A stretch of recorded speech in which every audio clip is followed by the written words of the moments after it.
किसान साथियों, आज की वीडियो में हम एक धान की नई वैरायटी पूसा 2090 के बारे में आपको बताएंगे। कहां पर इसको आप लगा सकते हैं, कौन कौन सी इसमें विशेषताएं पाई जाती हैं, कितने समय में यह पक करके तैयार हो जाती है, आखिर इसका निर्माण किस लिए किया गया है, ये तमाम जानकारी आज की वीडियो के माध्यम से आपको मिलने वाली है। तो आप भी धान की खेती करते हैं या फिर इस धान की वैरायटी के बारे में जानना चाहते हैं तो आज की यह पूरी वीडियो देखिएगा। और कोई भी सवाल या सुझाव हो तो आप कमेंट भी कर सकते हैं।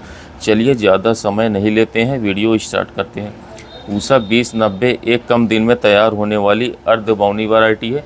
मतलब इसकी हाइट भी ज़्यादा नहीं होती है और यह कम समय में पक करके तैयार हो जाती है। सबसे पहले जान लेते हैं कि कहाँ पर इसको तैयार किया गया है। तो भारतीय कृषि अनुसंधान इसको दिल्ली में इसको कम समय में अधिक उपज देने वाली की वैरायटी के रूप में विकसित किया गया है। इसका नाम है पूसा 2090। यह वैरायटी जो है यह दो किस्मों के मिलाव से तैयार की गई है। इसमें पहली किस्म है पूसा 44 जो काफ़ी ज़्यादा किसान साथी पंजाब और हरियाणा के किसान साथी पूसा 44 की सबसे ज़्यादा बुआई करते थे, क्योंकि यह काफ़ी अच्छा और ज़्यादा उत्पादन देती थी, लेकिन थोड़ा लंबे समय में यह तैयार होती थी।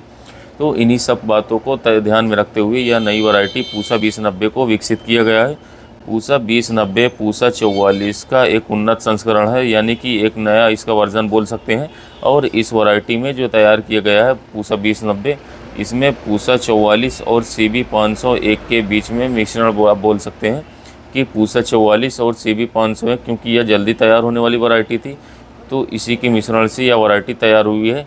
तो चलिए 2090 के बारे में आपको बताते हैं डिटेल में। पूसा 2090 जैसे कि मैंने बताया कि भारतीय कृषि अनुसंधान संस्थान दिल्ली के द्वारा तैयार किया गया, वहाँ के वैज्ञानिकों ने इसको तैयार किया है। यह वैरायटी पूसा 44 का उन्नत संस्करण है।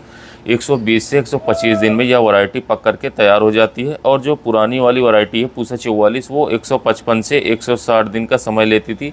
यानी लगभग इस वैरायटी से लगभग 30 दिन से ज़्यादा समय इसमें लगता था। मतलब जो 25-30 दिन का समय ज़्यादा लगता था। अब होता क्या था, जो किसान साथी पूसा 44 की रोपाई करते थे, उसके बाद में धान की रोपाई के बाद में गेहूं की बुआई का समय बहुत जल्दी 1 सप्ताह के अंदर अंदर हमें बुआई करनी होती थी, तभी तैयार होती थी। तो अगर हमें 1 महीने का समय मिल जाएगा तो इसकी पराली होती है, इसका हम किसी चीज़ में उपयोग कर पाएंगे, डिकम्पोज कर पाएंगे, या फिर हम दूसरे यूज़ में इसकी पराली को ले पाएंगे। जब समय कम बचता था तो किसान साथी इस पराली को जला देते थे, जिससे दिल्ली के आसपास प्रदूषण काफ़ी ज़्यादा हो जाता था। तो प्रदूषण को कम करने के लिए भी इस नई वैरायटी को विकसित किया गया है, ताकि कम दिन में वैरायटी तैयार की हो जाए। किसान भाइयों के पास थोड़ा समय बचे, इसी समय पर या तो आप डिस्कम्पोज कर सकते हैं, मतलब फिर से आप खाद बना सकते हैं, या फिर इसका किसी दूसरे चीज़ में उपयोग कर सकते हैं। आजकल ऐसी बहुत सारी मशीनरी आ गई है जो अलग अलग चीज़ों में इसका इस्तेमाल कर देती है।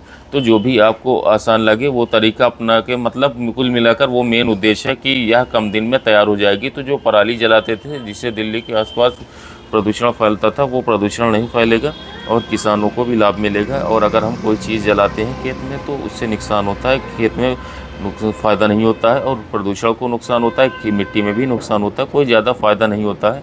अभी तक जो सबसे बड़ी समस्या थी वो समस्या थी कि पूसा 44, क्योंकि लंबे समय में तैयार ज़रूर होती है। पूसा 44 जो वैरायटी है 155 से 160 दिन में तैयार होती थी, लेकिन उत्पादन शानदार था, उत्पादन अच्छा था। उत्पादन काफ़ी ज़्यादा होने से किसान साथी इसकी रोपाई सबसे ज़्यादा करते थे। अभी तक कोई ऐसी वैरायटी आई ही नहीं थी जो कम दिन में। अब कम दिन वाली वैरायटी में सबसे बड़ी समस्या क्या होती है कि उत्पादन भी कम हो जाता है, लेकिन जो नई वैरायटी है पूसा 2090, इसके उत्पादन भी आपको अच्छा देने वाली है और 30 दिन का समय भी आपको मिल जाएगा। तो पराली की भी आप व्यवस्था कर लेंगे, सही से उसको सुनियोजित ढंग से रख सकते हैं। और उत्पादन की बात की जाए तो ये भी 32 से 38 क्विंटल ऐसा बताया गया है कि 32 से 38 क्विंटल प्रति एकड़ के हिसाब से उत्पादन देने की क्षमता रखती है।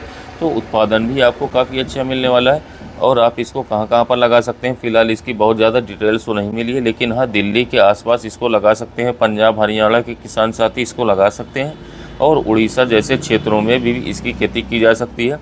इसके बीज आपको अभी कहाँ मिलेंगे, कैसे आप इसके बीज को ख़रीदारी कर सकते हैं, कितनी क्वांटिटी में आपको इसके बीज मिलेंगे, इसकी जानकारी बहुत जल्द आने वाले वीडियो में आपको दे दी जाएगी। फ़िलहाल जो अपडेट था वो हमने आपको बता दिया कि पूसा 44 की जगह पर नई वैरायटी पूसा 2090 भी लगा सकते हैं। कम दिन में तैयार होगी, उत्पादन भी आपको उतना ही देने वाली है और समय आपका बच जाएगा, जिससे आप पराली को जलाएंगे नहीं, पराली का आप अच्छे से उपयोग कर पाएंगे। उम्मीद है आज की वीडियो आपको अवश्य पसंद आई होगी। वीडियो अच्छी लगी है तो लाइक शेयर करें, और चैनल को अभी सब्सक्राइब नहीं किया है तो कृषि मित्र चैनल को अभी सब्सक्राइब कर लें। धन्यवाद।